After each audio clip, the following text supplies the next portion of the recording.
Bom dia a todas as pessoas. Sejam bem-vindas à 6ª edição do Simpósio Internacional de Linguística Funcional, com sede na Universidade Estadual Paulista Júlio de Mesquita Filho, campus de São José do Rio Preto. Convido, então, o professor doutor Sebastião Carlos Leite Gonçalves, presidente, e a professora doutora Marise Daulalio Ratner, vice-presidenta, para iniciarmos a sessão de abertura do 6º SILF. Bom dia a todas as pessoas que acompanham pelo canal do YouTube essa cerimônia de abertura do 6º Simpósio Internacional de Linguística Funcional.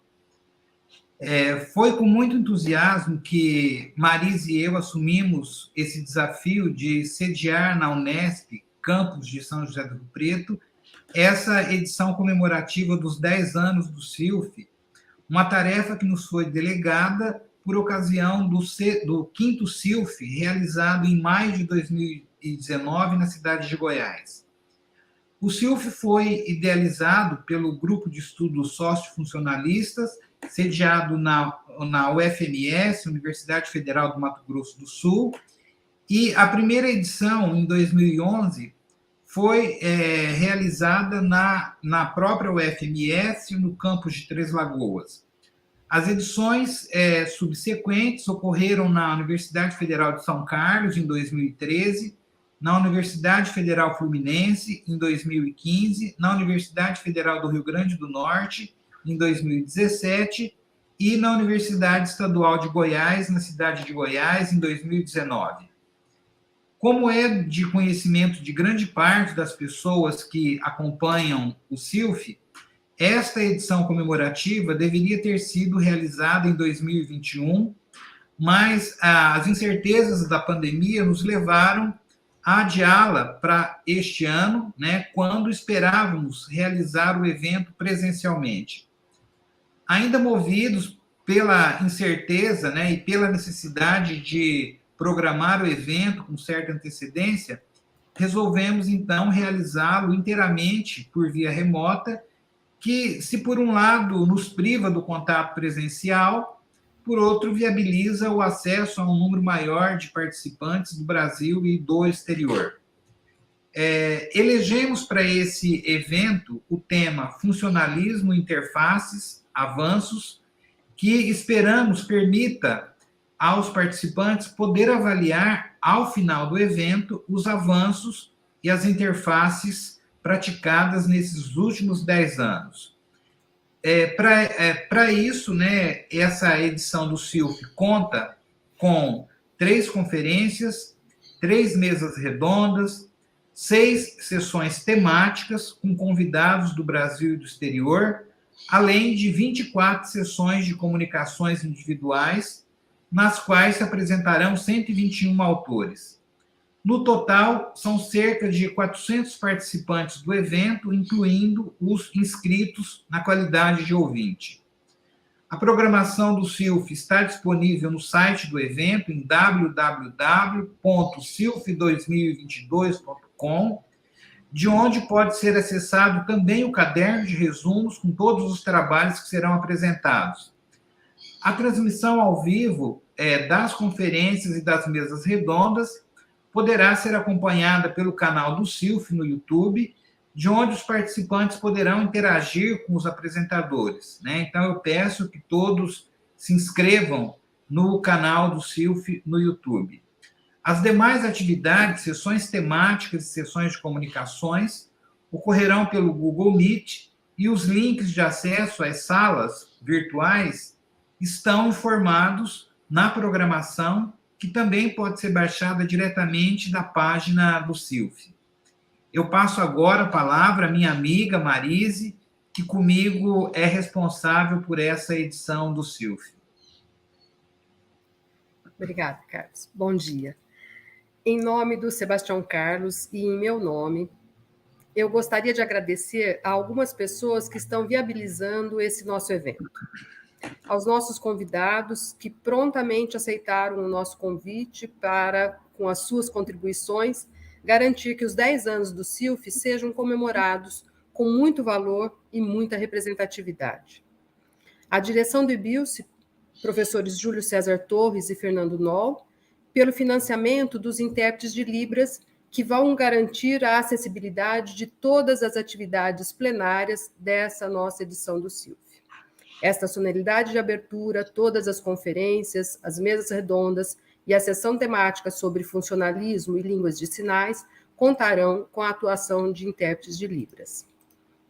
Aos funcionalistas de todas as vertentes que apresentarão seus trabalhos nas inúmeras sessões de comunicação. Aos colegas da comissão científica que avaliaram com eficiência e presteza todos os resumos submetidos para apresentação. Aos vários colegas professores e pós-graduandos que atuaram na comissão organizadora durante os últimos meses e que também estarão nos bastidores fazendo funcionar todas as nossas sessões online nos próximos 3 dias, e em especial a Monielle e ao Júnior, pela ajuda sempre eficaz e bem-humorada em todas as etapas da organização. A sessão técnica de apoio a ensino, pesquisa e extensão, na pessoa do André Domingues, pelo suporte na organização dos espaços virtuais. Depois de mais de 30 anos trabalhando na Unesp e organizando congressos de todos os tipos, eu costumo dizer que a abertura de um evento é a largada para o início dos imprevistos. Eles nunca deixam de acontecer, por mais que tenhamos sido organizados. Mas isso não nos impede de já antever que tudo o que vier a dar certo nesse nosso encontro se deve à parceria séria e comprometida de todos os envolvidos. A todos vocês, os nossos mais sinceros agradecimentos. Desejamos um produtivo evento para todas as pessoas. Obrigada. Obrigado, Marise. Então, sejam todos bem-vindos a essa 6ª edição do Simpósio Internacional de Linguística Funcional, e eu declaro, então, encerrada essa solenidade de abertura e peço, né, aos que nos acompanham aí pelo canal do YouTube que permaneçam conectados, porque já daremos início à conferência do professor Lehmann, que já está a postos aqui no nosso estúdio do StreamYard. Um bom evento a todos.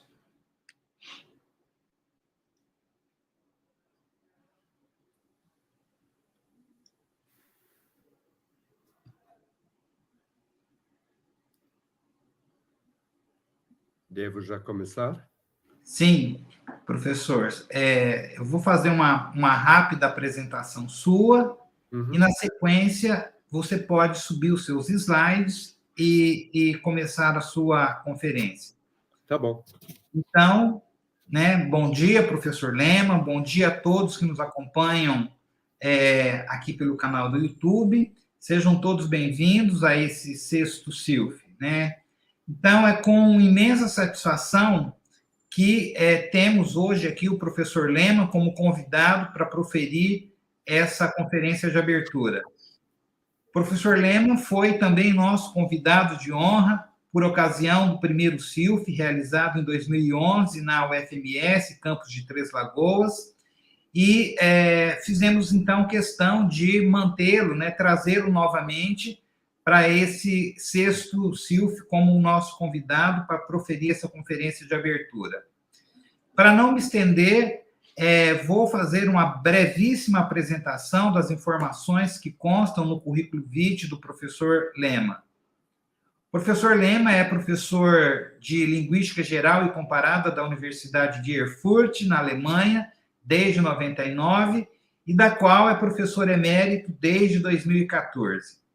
Anteriormente, a Universidade de Erfurt se ocupou da docência também na Pontifícia Universidade Católica do Rio Grande do Sul, em Porto Alegre, de 1975 a 1977. Também na Universidade de Colônia, Alemanha, na Universidade de Bielefeld, também na Alemanha. Em 1983, o professor Lehmann recebeu o prêmio Heinz Meyer-Leibniz do Ministério Federal de Educação e Ciência pelo trabalho na área de comparação tipológica de línguas. Desde 1989, é membro titular da classe de Humanidades da Academia de Ciência do Estado da Renânia do Norte. De 1997 a 2017, foi membro do Comitê Executivo do Comitê Internacional Permanente de Linguística. De 2005 a 2017, ocupou os postos de presidente e vice-presidente da Sociedade Europeia de Linguística. Desde 2010, é membro da Academia Europai, uma organização não governamental dedicada a aconselhar governos e organizações internacionais em questões científicas e a promover pesquisas interdisciplinares internacionais na Europa e no mundo. Suas pesquisas em linguística envolvem temáticas como a tipologia linguística, a semântica, a sintaxe, a gramaticalização e a linguística diacrônica, dentre outros temas. Atualmente, ele tem se dedicado aos estudos sobre referência e sobre a gramática do Cabecar, uma língua ameríndia da família das tibetanas, falada por cerca de 9.000 pessoas do povoado de Cabecar, na Costa Rica. Professor Lehmann, em nome da comissão organizadora, eu quero, então, deixar registrado nossos sinceros agradecimentos e dizer que, para nós, é uma honra poder contar com a sua contribuição, mais uma vez, com a sua contribuição com o SILF, para proferir, então, a conferência intitulada Body Part Syntax. As pessoas que nos acompanham pelo canal do YouTube podem se inscrever no canal e deixar seus comentários e suas perguntas no chat, que, ao final, serão dirigidos ao professor Lehmann, Os interessados em certificação de participação devem preencher um formulário de controle de presença, cujo link será disponibilizado durante a conferência no chat. Passo, então, a palavra ao senhor professor Christian Lehmann. Muito obrigado, professor Sebastião Carlos, por essa introdução. É uma honra e um prazer para mim fazer essa conferência de abertura, mas tenho que... Isso não está funcionando agora. Mas tenho que começar com algumas desculpas. Primeiro, eu vou falar em inglês. Como alguns entre vocês bem sabem, eu costumava falar em português com bastante fluência há várias décadas atrás, mas hoje já não, estou confundindo com o espanhol e não quero aborrecer vocês, então por isso vou mudar-me para o inglês. Second point, we will not be talking about Portuguese as object language. Instead of that, we'll compare many different languages, and this will provide you with the necessary distance to your Portuguese language so that you may be able to draw some new conclusions about the structure of Portuguese. The purpose of this presentation is to review constructions of body part expressions throughout a variety of European and non-European languages and systematize them on a functional basis. The focus will be on syntax, so we'll not have much to say about morphology. The lexical field of body parts is so central to human life that it has its own grammar, and its elements are often grammaticalized to function in the grammar themselves. Given that body parts constitute a lexical domain, the foundations of body part grammar start from cognitive bases, and their exposition takes the onomasiological perspective. Given this perspective, body part grammar is heterogeneous in terms of grammatical structure. The common denominator of all the construction types reviewed later on is the essential occurrence of a body part term in them. Most body part concepts are relational concepts. A hand is generally not conceived,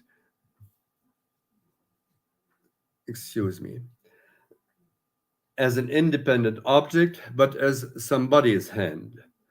Consequently, most body part nouns show properties of relational nouns. The concept body part is a prototypical concept. Prototypical body parts are external parts which the animate being can control and which have a recognizable contour. From a linguistic point of view, the prototypical body part is not conceived as a part of the body, but as a component of an animate being, thus, if human, of a person. As a consequence, Linda's hand is not simply a part of Linda's anatomy, but something that she has direct control of.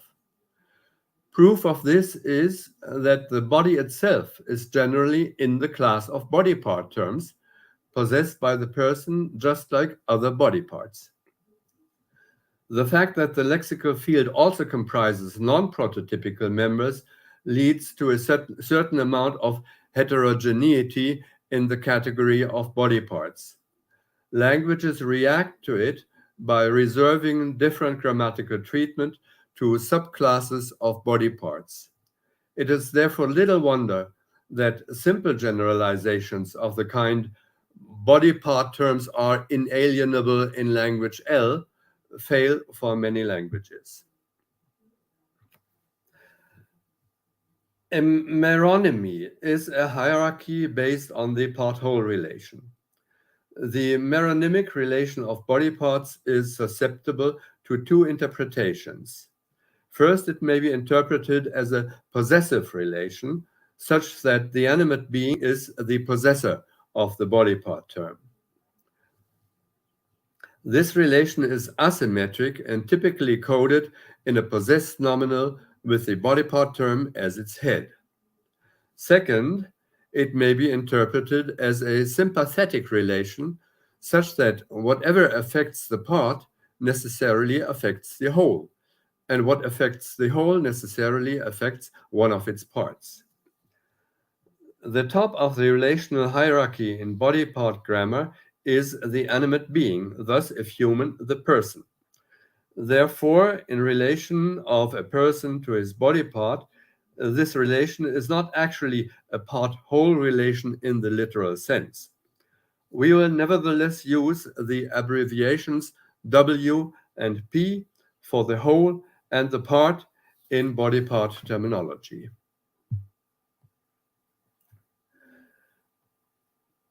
The most important feature characterizing and categorizing different possessors is their position on the empathy hierarchy, also known as the animacy hierarchy. It is reproduced in the diagram. So speech act participants are on top, and then the hierarchy walks down via human, non-human, inanimate, mass, place, and finally proposition as the least empathetic entity. W is generally higher up on the empathy hierarchy than P. If the possessum is semantically relational, then a relation to a certain kind of possessor is inherent in it, and this is then the default interpretation of the nature of the configuration of part and whole. This is the case of concepts of kinship, body parts, spatial regions, and some others. If the possessum is a body part, the default interpretation of the configuration is that the possessum is a proper part of the possessor's body, thus a meronymic relation. If the possessor is indeed high on the empathy hierarchy, while the possessum is a thing, then the default assumption is that the possessor has control over the possessum.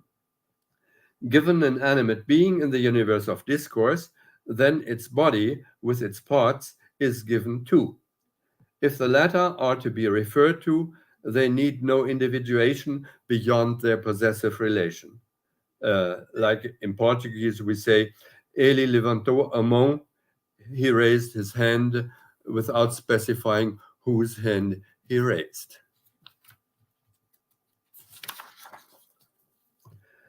The alternative of a possessive relation based on the relationality of the possessum and one not so based is part of the system of many languages in the general form of an alienability contrast. This is, in the first place, a grammatical strategy of distinguishing two kinds of possessive constructions which may manifest itself at different levels. One possibility is to lexicalize the distinction in terms of two grammatical categories of nouns. Then, as a tendency, relational nouns are inalienable, non-relational nouns are alienable. Another is to mark a possessive construction as alienable or inalienable in total or partial independence from the nature of the concepts of the possessum and the possessor. Structural reflections of inalienability commonly include the following. First, in syntax, the inalienable noun does not occur without a possessive complement or determiner. A compensatory strategy is to derelationalize the body part term. This involves an operator which blocks the argument slot of the operand, thus converting it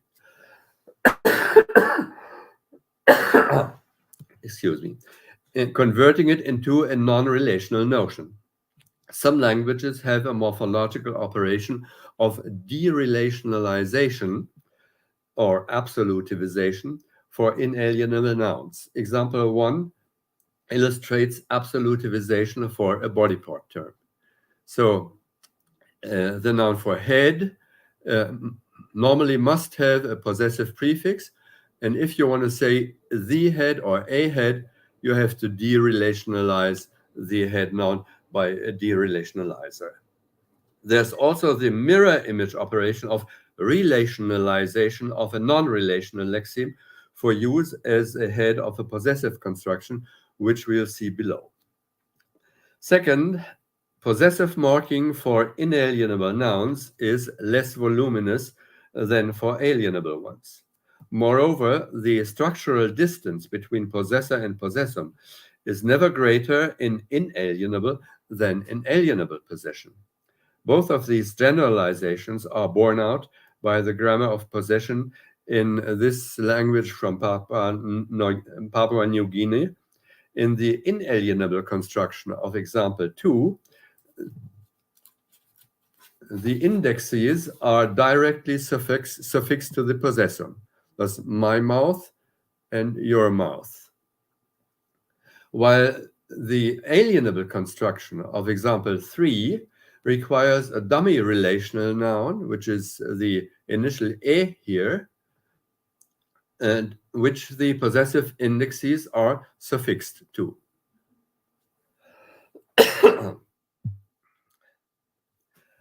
Semantic relationality is to be distinguished from inalienability. The former is inherent in certain concepts, independently of their linguistic coding. The latter is a grammatical property of certain nouns or constructions.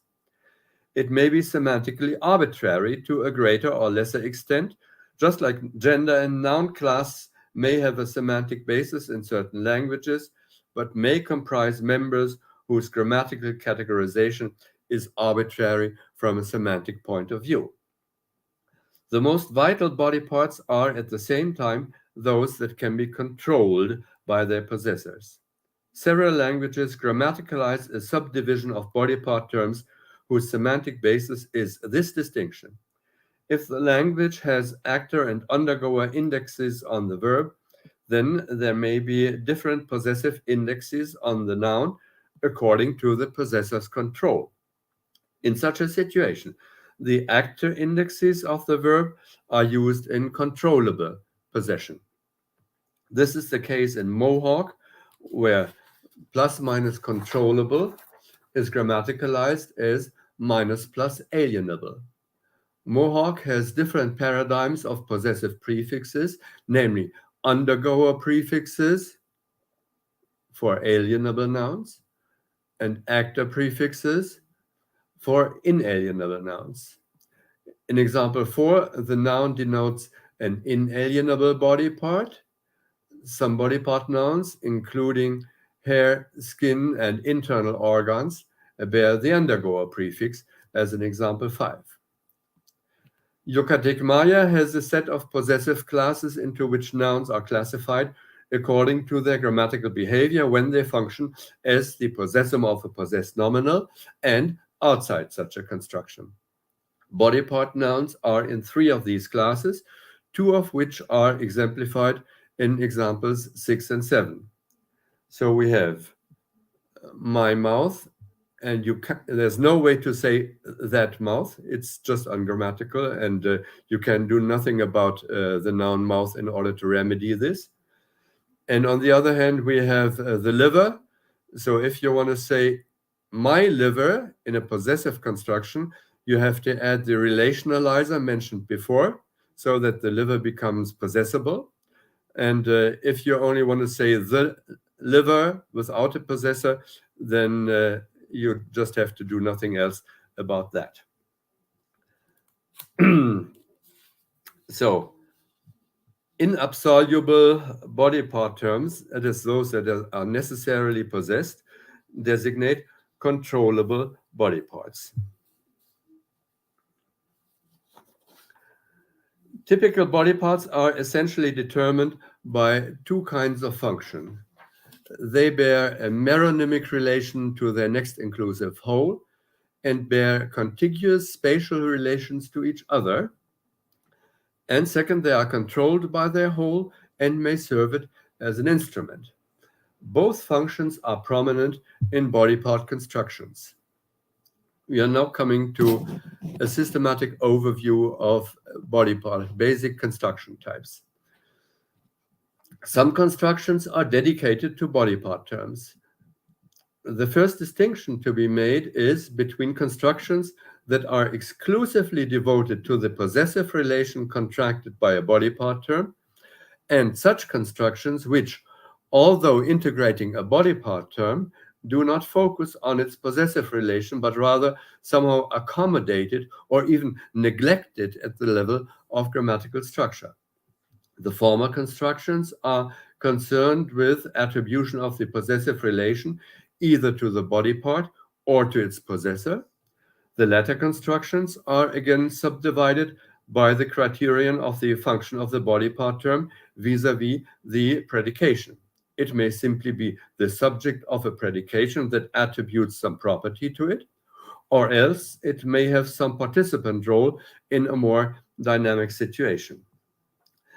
In the following schematic representations, W again stands for a nominal expression designating the whole of the body part, that is the animate being, and P for a nominal expression that designates the part.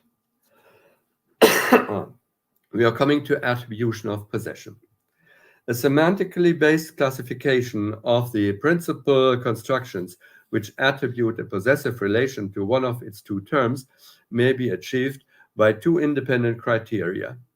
First, by the criterion of the direction of attribution of the possessive relation, either the possessor or the possessum is the bearer of this attribution. The bearer of an attribution is the argument that the relation is attributed to. And second, by the criterion of the propositional function, the possessive relation is either presupposed in a reference or is being predicated. These 2 binary criteria yield the cross-classification shown in the table. So we have either possessed nominal in the form of W is P, or a predication of belonging, like P belongs to W. And again, if the possessive relation is attributed to the possessor, then we may have in reference a propriative nominal W with P, or in predication, we have an ascription of possession, W has P. Like in E8, the professor's beard, the beard is the professor with the beard, and the professor has a beard. If the possessor is attributed to the possessor in a predication, this may be coded in a variety of constructions, among them P is W's, P belongs to W, P is to W. The availability of any of these is generally constrained by the possessum's alienability. In Yucatec Maya, a predication of belonging instantiates the schema P is W's. It consists of the possessum in subject function and a possessed nominal in predicate function. The letter's head is a formative glossed here as property, which functions as a dummy possessum and takes the possessor as its complement. Example 10 shows that this generic construction is also used for alienable body part terms, like, for instance, feathers. So this is literally, it is a property of our turkey, the feather. Things are different with inalienable body part nouns in the possession of the possessum, in the position of the possessum in a predication of belonging, as in example 11.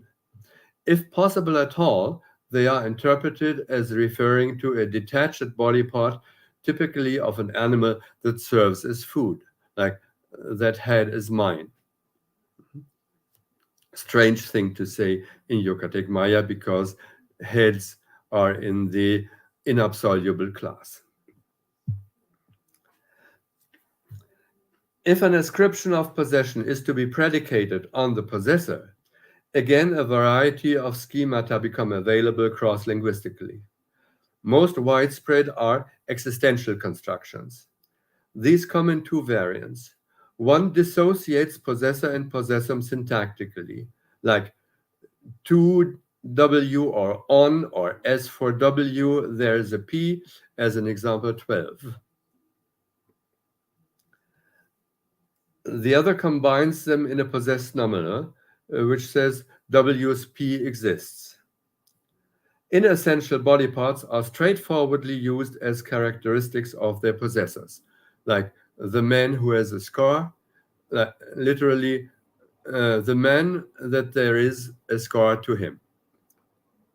By contrast, ascription of possession of a thing to a possessor that possesses that thing inherently was at times declared ungrammatical in linguistics. Such constructions are not ungrammatical. They just require special conditions to make sense. First, possession of a vital body part may be ascribed to an entity if a possessive relation to this particular possessor is not inherent in the body part concept. Example 13 is a natural text example. The stones have ears, the trees have ears, which means they can hear. And B, possession of a vital body part may be ascribed even to its natural possessor, and the Gricean maxim of relation may be relied upon for interpretation. This happens in example 14. Literally, really, he has ears, which is interpreted as he has fine ears. This produces a par excellence reading as indicated by the translation. We are now coming to ascription of a property to a body part. Vital body parts can be used freely to characterize their possessor only if they have a salient property of their own. A proposition coding this involves, by definition, two relations: the possessive relation between the body part and its whole, and the predicative relation between the body part and its characteristic. Only one of them can become the main predication in the proposition. This generates the following alternative in the syntactic construction of such a proposition. Either the construction has a possessed nominal as the bearer of the ascription and the characteristic as its predicate, as illustrated by 15a, Linda's legs are long. Or the construction has W as the bearer of an ascription of possession and the body part bearing the attribute in the predicate, as illustrated by 15b. Just as in possessive predication, an important factor in the choice between the two constructions is, again, alienability. If inalienability of a body part term in a language requires its marking by a possessive pronoun or index, then the adnominal possessor construction A is obligatory. Construction B, on the other hand, is typical of languages where alienability is not grammaticalized at the noun phrase level and which consequently have no problem with ascribing possession of a vital body part to a W.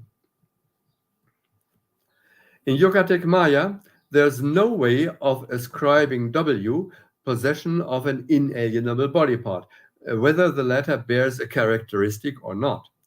Therefore, characterization of a body part presupposes its position as the head of a possessed nominal, as illustrated by example 16. So in English, we say the girl has long legs. This is impossible in Yucatec. They have to say long are the legs of the girl. Construction B above is a variant of the ascription of possession to the possessor, namely that variant where the P to be ascribed to W is provided by its own attribute. The French instance of it, illustrated by example 17, is instructive. A famous example going back to Charles Bailly. So I have black hair, but literally I have the hairs black. The crucial difference between this construction and a simple ascription of possession resides in the definiteness of P. It indicates that the existence of the P on this W is presupposed. Thus, the point of the predication is not the ascription of possession of P, but the specific property of this P. In addition to these patterns inherited from the ascription of possession, there is a construction which ascribes the property to W in a copular clause, as in example 18. So Sylvia has pretty eyes, but literally Sylvia is pretty of the eyes. Here the predication ascribed to the adjoining the part in a kind of limitative attribute with respect to the eyes. We are now coming to participant roles of body parts. Given a proposition with two arguments, W and P, which bear a possessive relation to each other, but this is not being predicated, then the proposition is about some situation which is not essentially possessive. This means that each of these arguments is the bearer of two cognitive roles, namely its role in the possessive relation and the participant role in the situation. Commonly, only one of the two relations for each participant is coded, leaving the other to inference. In order to understand the grammatical treatment of W and P in different configurations, two linguistic hierarchies have to be presupposed. The empathy hierarchy that we have seen before, and a hierarchy of argument functions. The diagram, this here, comprises semantosyntactic functions of the status of macro roles like actor, undergoer, indirectus, place, and instrument, as opposed to possessor. The indirectus is the macro role taken by a participant high on the empathy hierarchy that the situation extends to. Since control is not the essential parameter for this role, it figures prominently in situations in which the two uppermost functions of the diagram are taken by other participants. If there is a valency position for the indirectus, it is the indirect object. If the language has a dative, the indirectus is marked by it. W may either control the situation or be controlled by it.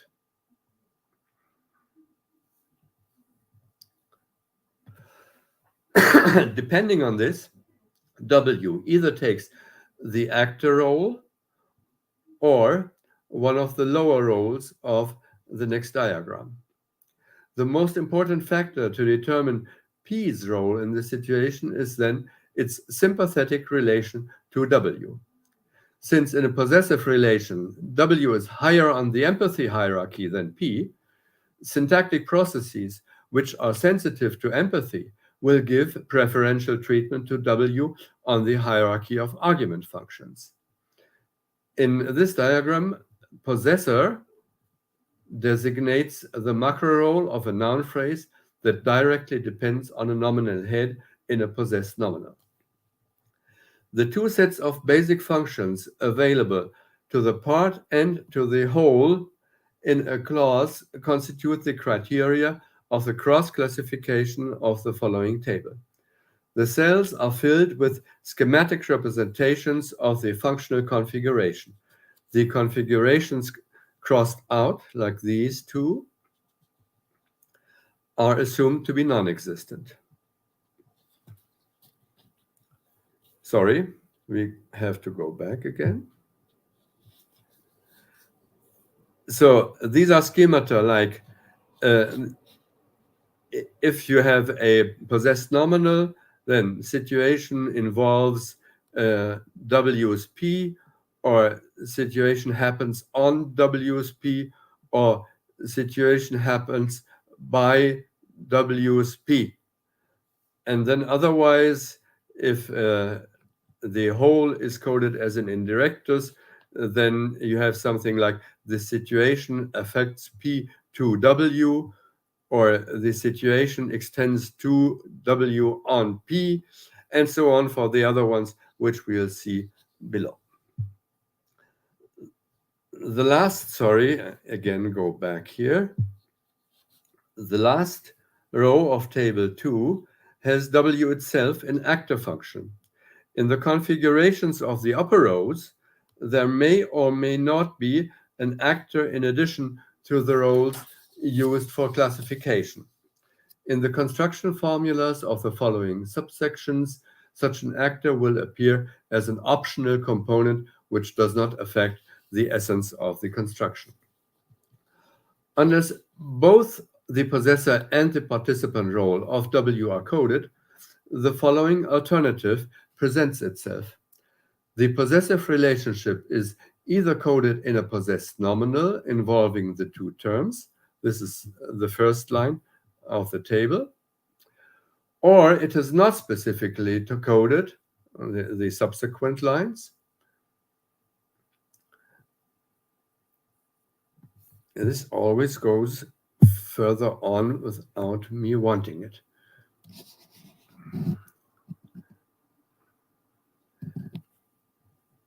The alternative of coding or not coding W's possessor role is all but exclusive for quite a few languages. One subset of languages always codes W's possessor role and leaves its participant role to an inference based on its sympathetic relation to P, whose function is coded. The other subset of languages codes W's participant role and leaves its possessor role to an inference based on P's relationality.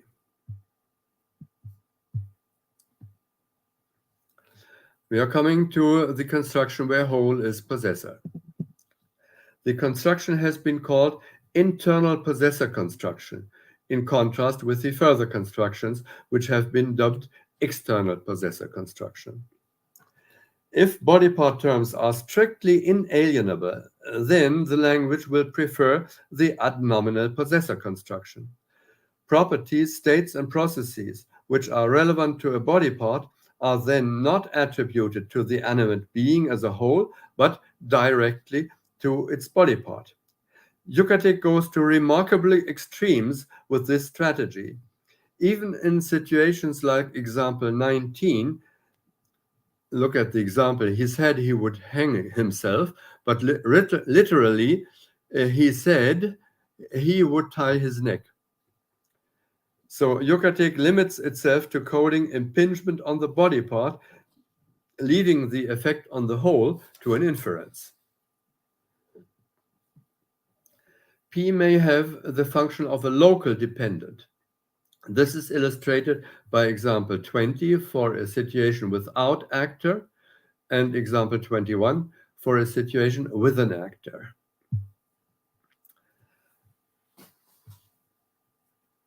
The sympathetic situation is defined as follows. There are two participants, P and W, which are in a meronymic relation. P is prototypically a body part, W is the animate possessor of the part. The situation is some kind of impression or impingement on P. By virtue of their sympathetic relation, the situation affecting P extends to W. The affectedness or involvement of the whole may essentially be coded in two syntactically contrasting ways. W is coded as an indirectus, typically marked by a dative case, but occasionally by an applicative derivation of the verb. Or else W is coded as an undergoer, typically in one of the functions of absolutive or intransitive subject or direct object. Whether an affected W is coded as an indirectus or as an undergoer, there are two possibilities for P. It can be coded as undergoer or as a local dependent. The four resulting combinations are shown in this table, which is a segment of the table seen before. Each of the four configurations may be expanded by an additional actor. The following subsections are divided according to this logic. So we are coming to the constructions where the whole is indirectus. In body part constructions, the indirectus role is always taken by W, never by P. We are coming to the configuration where whole is indirectus, part is undergoer. The most recent label for this construction is external possessor construction.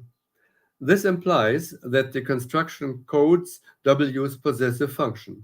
However, the construction is only found in languages which possess an indirectus macro role independently of possession.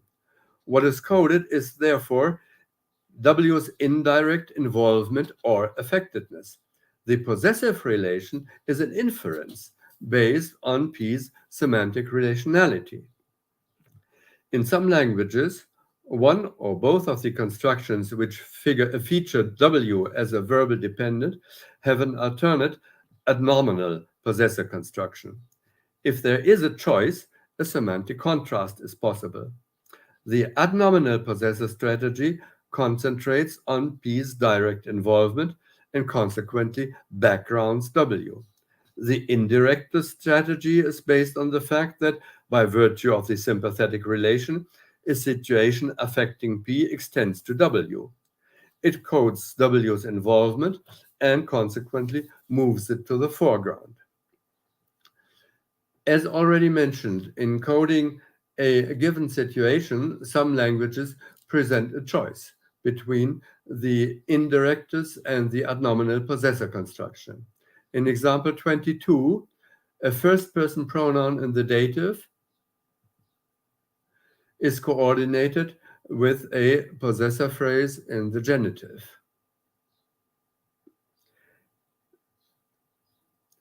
Here it may be assumed that the empathy hierarchy controls the choice between the indirectus and the possessive construction.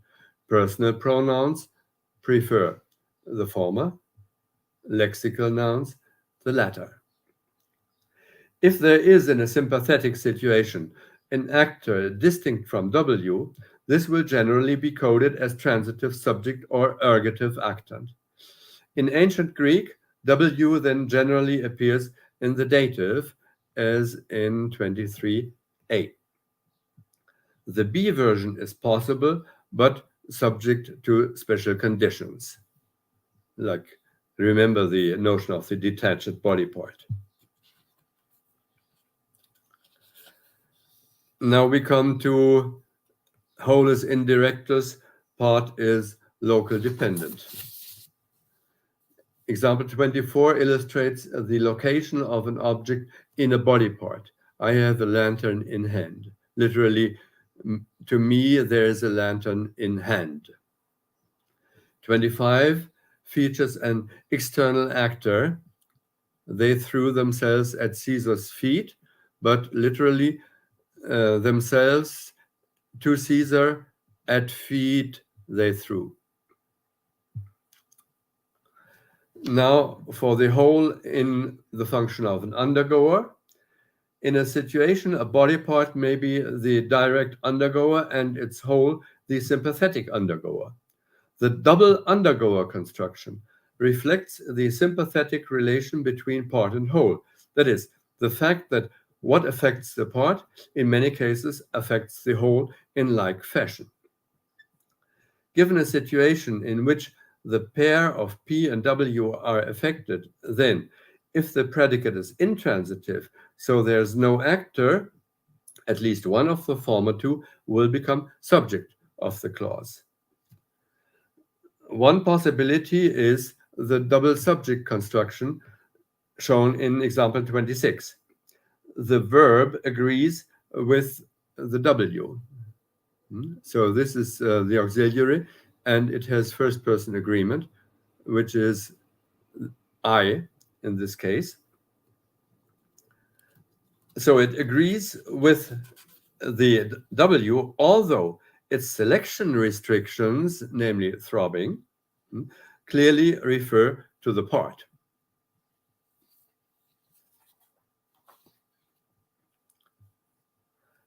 And we also have whole as subject, part as object.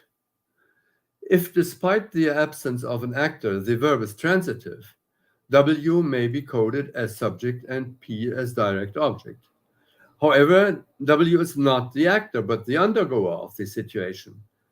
Example 27 shows that both the indirectors and the ad nominem possessor construction are possible with what appears to be the same body part. Like in French, you may say, je me suis cassé la jambe, or j'ai cassé ma jambe. However, there are two semantic differences between the two versions. First, example 27b would not normally refer to the speaker's vital leg. The translation given is one of the emergency interpretations imaginable for such a sentence.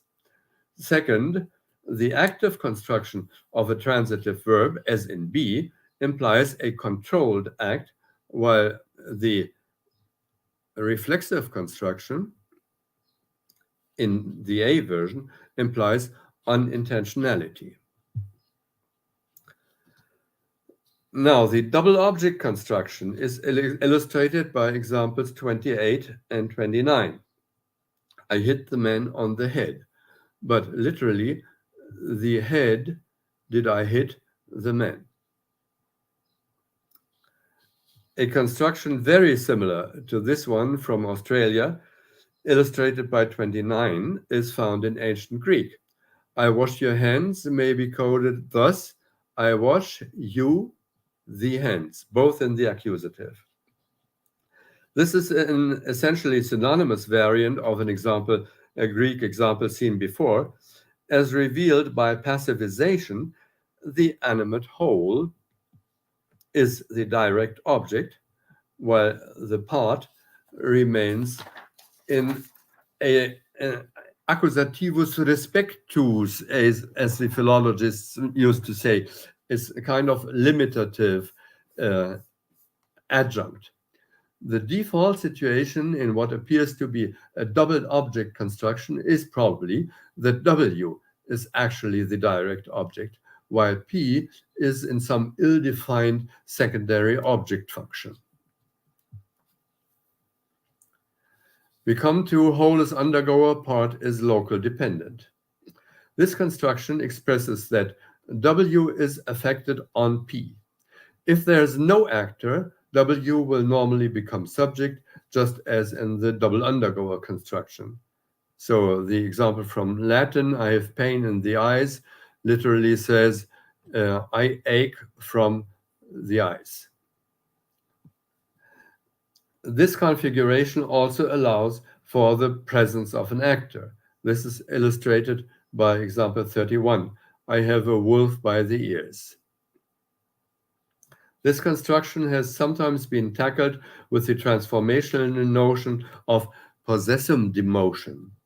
However, again, the present construction does not code possession. The possessive relation is an inference based on P's semantic relationality. So if there are ears in the situation, they must be somebody's or something's ears mentioned in the context. Now, whole is actor. The purest realization of the schema of the diagram is found in constructions signifying that W controls its P in a typical way. Some European languages then normally or even obligatorily lack the possessive pronoun on P, as in examples 23 and 22 and 23. So in English, we say you opened your eyes, but in Latin, you say you opened the eyes, or you opened eyes. The typical situation for an animate being affecting its own body part is in grooming. The reflexive relation inherent in such a situation is coded by the middle voice in ancient Greek. The body part term here is again in the accusativus respectus. So I wash my hands is coded like I get washed with respect to the hands. Since body parts are inanimate, they do not naturally function as agents. Instead, what would be an inanimate agent is normally treated as an instrument. This is the most natural active role of body parts in a situation. W is then normally the actor in the situation, and as in example 34, this is exceptionally from German.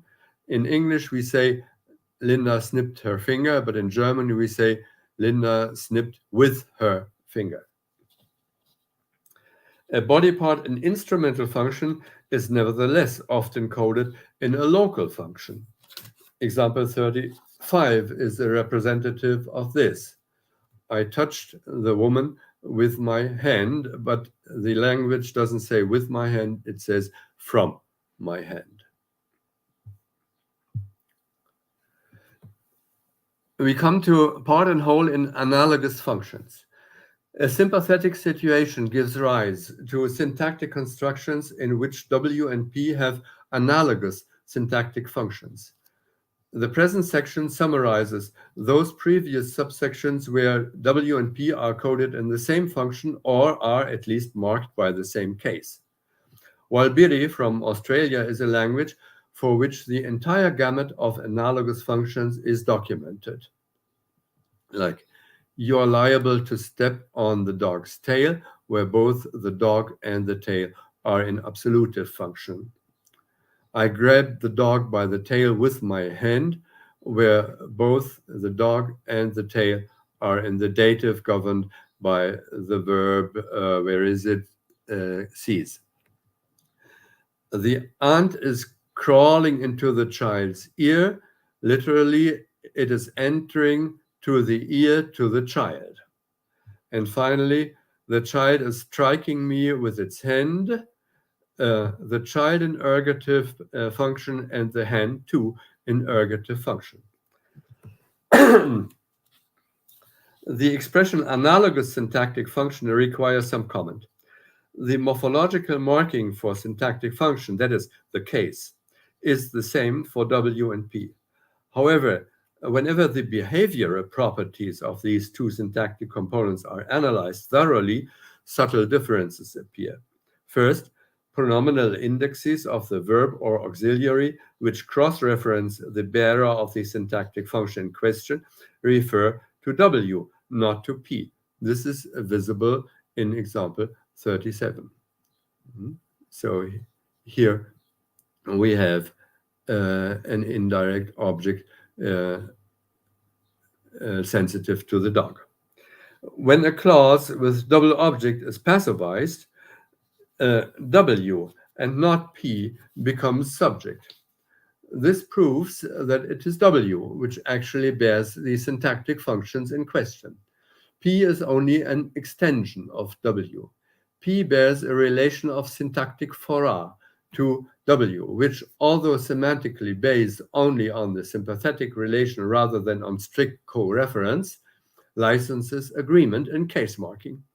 The semantosyntactic relation between the two may be paraphrased by W to wit P. This also explains why in languages which generally have very free word order, like those Australian languages, P in this construction generally comes after W. We come to incorporative constructions. A body part noun may be incorporated in the verb while its W bears some actant function vis-à-vis the verb. Such incorporative constructions may be classified according to the semantic functions played in the clause by the incorporated body part noun P and its possessor W. The following configurations of the earlier table are relevant here. First, the situation affects the whole, whether or not there is an actor, and otherwise, the whole controls the situation, affecting P or using P as an instrument.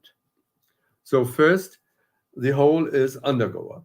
This is the incorporative variant of the double undergoer construction. The variant without an actor is illustrated by example 40 from Mayali. I cracked my ribs, but literally I rib cracked. In a sympathetic situation with an actor occupying the subject or ergative function, incorporation of P frees the direct object or absolutive function for W. This may be illustrated from topinamba. So, I washed his face may be coded in a possessive nominal construction, possessed nominal construction. Oh, where are we? Or else, in an incorporative construction, I face washed him.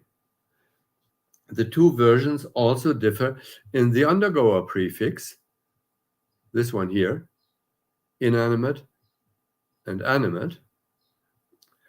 The one in A cross-references P, while the one in B cross-references W.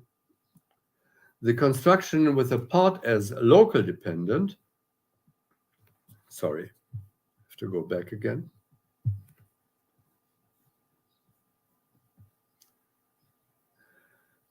Has an incorporative variant too. In example 42, W still has an undergoer function coded as subject, while P is incorporated. My right eye hurts, but literally, I hurt on the right.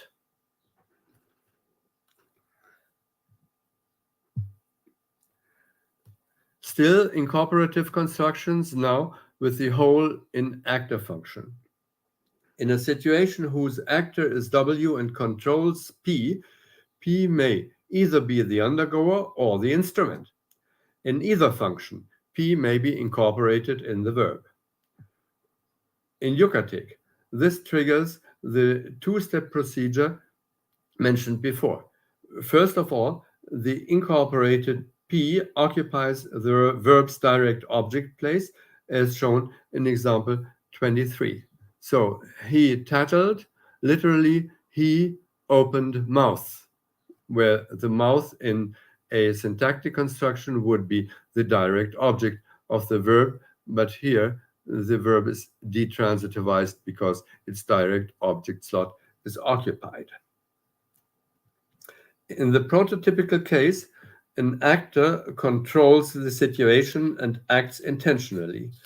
Constructions like the ones seen in this section may, however, also be used if the whole of the body part does not control the situation or affects its body part unintentionally.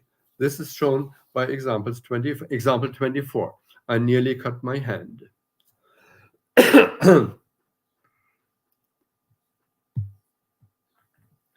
And finally, whole as actor, part as instrument, still as an incorporative construction. Beside the incorporation of body part nouns in undergoer function, the second most important function in which they are incorporated when W is actor is as instruments. In Yucatec Maya, the base verb of this construction is transitive, as illustrated by example 45. So I pricked this boy with my hand. As a syntactic construction, I prick the boy with my hand, and in the incorporative variant, I prick hand the boy. Here, the incorporated noun in B designates a body part of the actor of the situation, serving him as an instrument. The valency and selection restrictions of the verb do not change by this process. Among body parts, the construction is restricted to inalienable body parts, that is, the ones which may be controlled by their possessors. We come to the conclusions. Body parts are conceptualized in typical ways which shape the grammar of expressions which talk about them. The most important of their properties which manifest themselves in grammatical constructions are the following. Body parts are subordinate to the whole that they are parts of. This relation is intrinsic in their concepts, which thereby become relational. Second, this semantic relationality appears in the grammatical structure of the great majority of languages as a possessive relation, which is coded in a possessed nominal. Third, typical body parts are vital organs of a human being and controlled by the latter. The nouns designating them are therefore usually in the class of inalienable nouns of those languages which have such a class. Other body parts may be treated as alienable. Fourth, the relationality of a body part term may be taken up in language structure in two opposite ways. A, it may be reflected in morphological structure by an obligatory indexing of the whole in a possessive construction. And B, since the whole is necessarily co-present in the situation, the relationality of the part may be taken as a sufficient basis to infer the whole. 5. A body part bears a relation of consubstantiality, a term due to Charles Bailly, to its whole. This determines its partaking in situations in which the whole is involved. A. If a property is attributed to a part, then the whole is characterized by this property of its part. Consequently, the property may be ascribed either to the whole or to the part. B. If the whole controls the situation, its part will typically serve as an instrument. If the part is affected by the situation, the whole is affected too. This founds a sympathetic relation between them. There are various syntactic strategies of coding the two undergoer roles. D. If a component of the situation is located with respect to the part, it is also located with respect to the whole. The above are default roles of a body part in a situation. As a consequence, the grammatical strategies for coding the relevant functions may be less complex than for other kinds of objects in the same function. Now, all of this is being published just now in a collective volume edited by Roberto Sarriquier and Pilar Valenzuela, to be obtained from Oxford University Press. It's called The Grammar of Body Part Expressions. My contribution to it may be downloaded by clicking on this link. The link is, of course, let me see whether you can see it.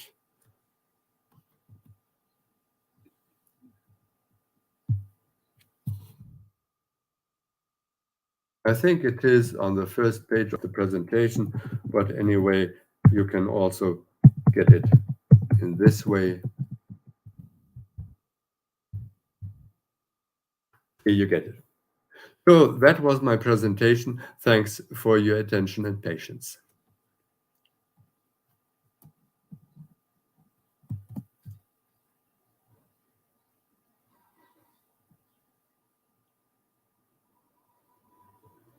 Muito bem, muito obrigado, professor Lehmann, pela sua conferência, né, que muito nos honra aqui neste evento, né. Nós temos agora algumas questões, né, que as pessoas que nos acompanham pelo canal do YouTube estão fazendo, né. Nós temos aqui, acompanhando o evento, pessoas de várias partes do Brasil, pessoas também da Itália, né? Temos presente aqui pessoas da Universidade Federal do Mato Grosso do Sul, da Universidade Federal de São Carlos, da Universidade Federal do Rio Grande do Norte, da Universidade do Estado da Bahia, da UFRJ, Universidade Federal do Rio de Janeiro, Universidade Federal Fluminense, enfim, pessoas de várias partes acompanhando. Eu vou, então, passar a algumas questões que foram propostas, e vou lê-las aqui na tela, né, projetá-las na tela e lê-las aqui para a sua intervenção. A primeira questão que nos fazem é Vânia Sambrana, que nos pergunta se poderíamos fazer um link entre as construções possessivas e o uso dos pronomes demonstrativos.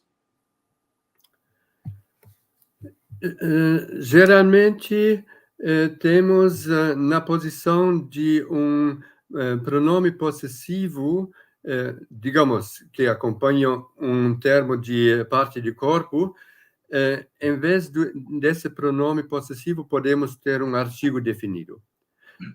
Isso é muito comum nas línguas da Europa. E o artigo definido se interpreta como aquela parte de corpo que está no universo do discurso, porque seu possuidor está no universo do discurso. Já o pronome demonstrativo se usa menos, e eu precisava de exemplo para entender do que se trata.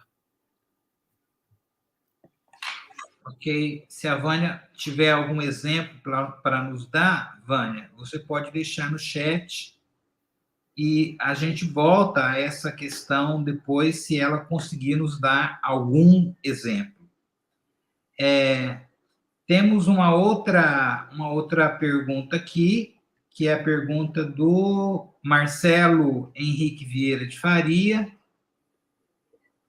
que ele nos pergunta, então, professor, se seria possível considerar que nas línguas em geral haveria um tipo mais básico de construção de posse, por exemplo, posse inalienável para referir partes do corpo, como, por exemplo, sua mão, mão dele, e se essa construção mais básica poderia motivar a existência de outros tipos de posse, né? Posse não alienável, por exemplo, carro do João, carro dele, filho do João, filho dele. É verdade que em português temos essas duas construções de, digamos, nominal possuído.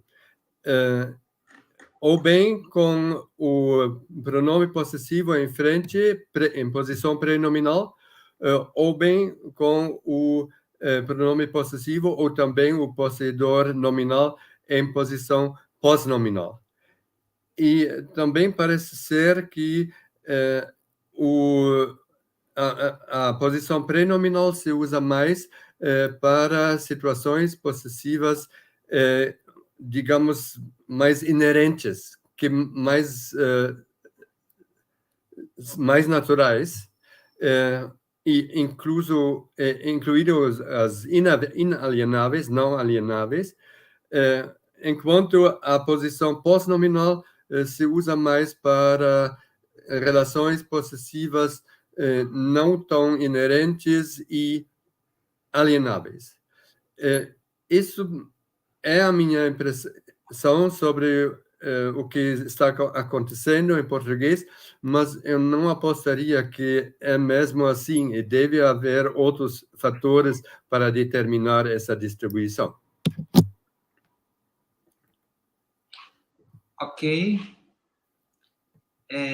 Temos mais uma pergunta da professora Marise, que diz o seguinte, né? Uma vez que a relação possessiva está intimamente relacionada à expressão de partes do corpo, e é também um modo de expressar existência, o que acontece na expressão de não existência de uma parte do corpo? A negação marcada a negação marcada na parte do corpo em si, ou a negação marcada é na parte do corpo em si, ou o todo é afetado também?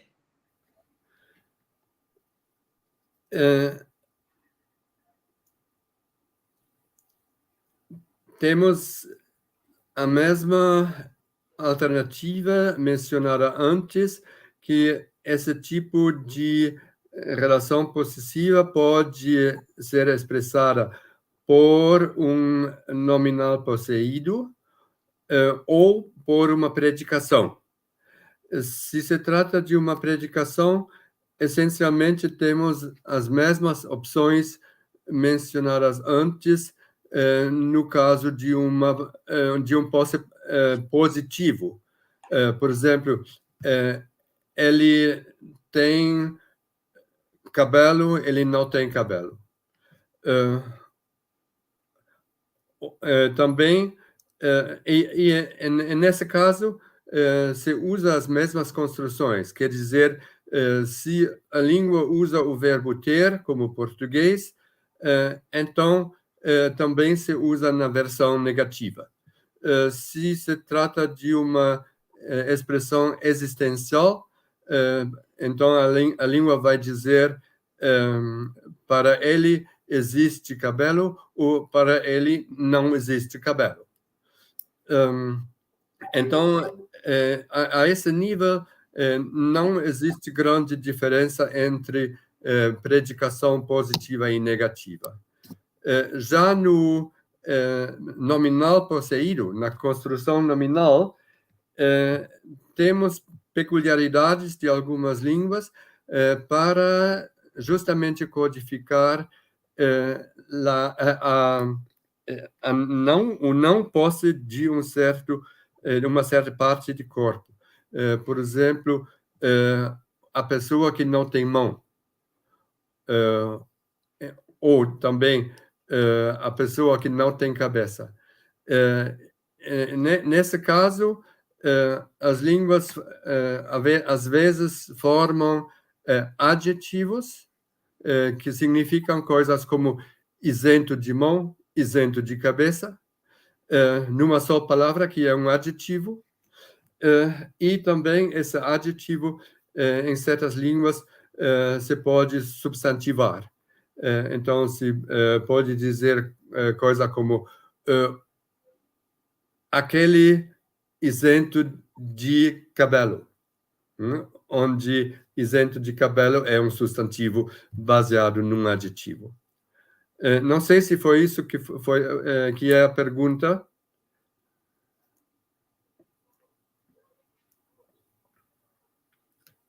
Vamos ver aqui o retorno da Marise.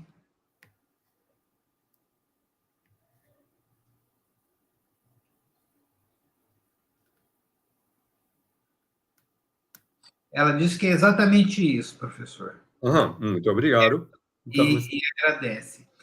Daquela pergunta anterior da Valéria Sambrana, em que ela perguntava se poderia haver um link entre construções possessivas e pronomes demonstrativos, ela nos dá aqui alguns exemplos, né? Ela disse que tá aqui, exemplos em construções como este meu braço, essa minha perna.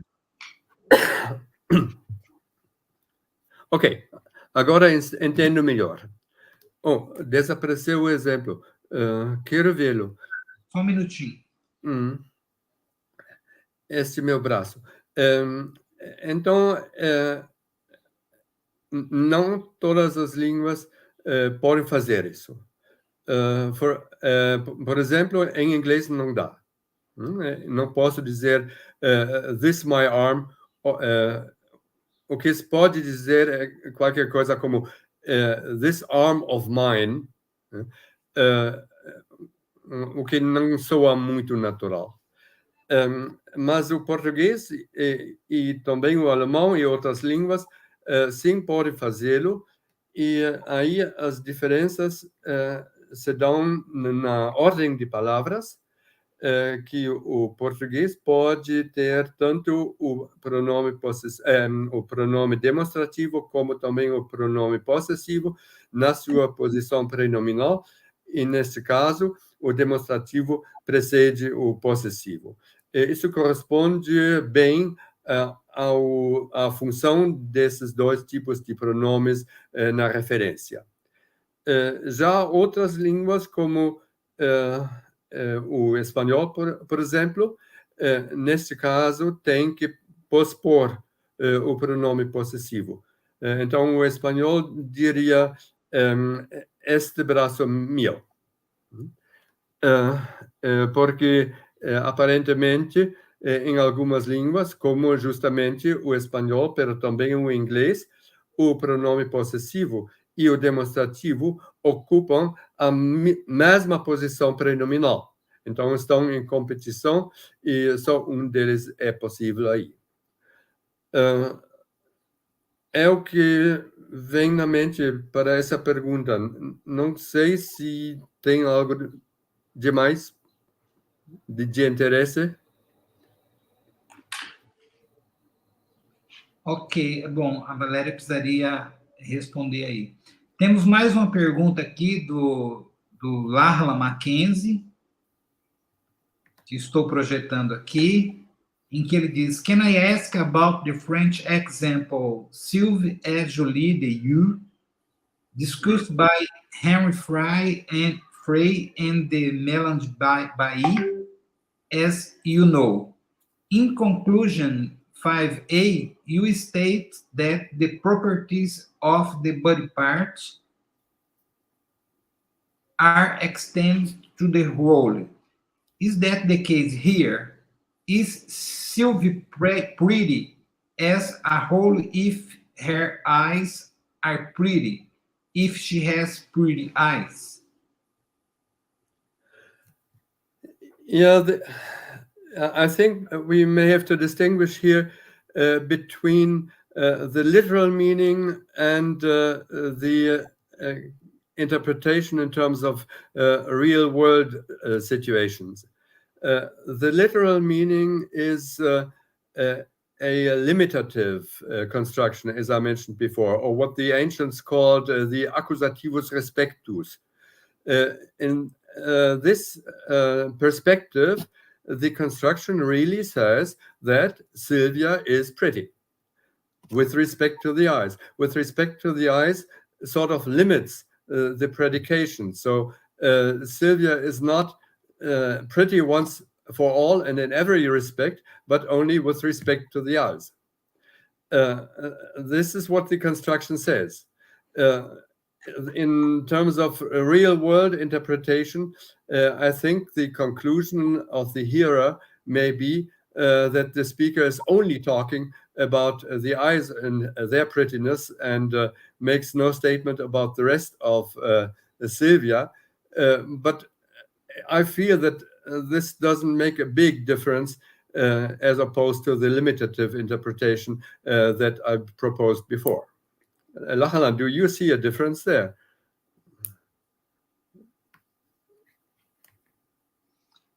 Ok. Não temos mais questões e podemos já ir encaminhando para a finalização desta conferência de abertura. Várias pessoas saúdam aqui a sua pessoa, professor Lehmann, e então eu queria, mais uma vez, em nome da comissão organizadora, agradecer a sua presença aqui, que muito nos honra, muito nos abrilhanta, e com a certeza de que todos fizeram um bom proveito dessa sua apresentação.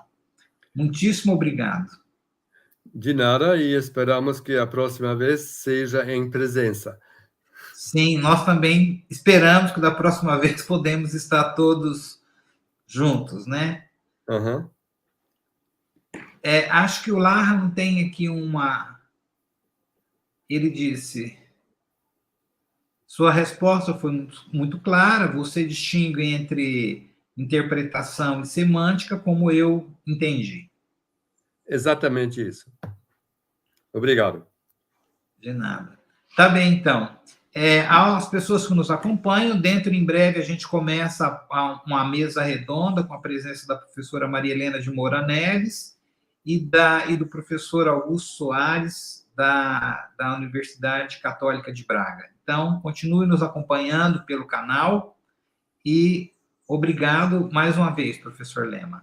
Obrigado a vocês.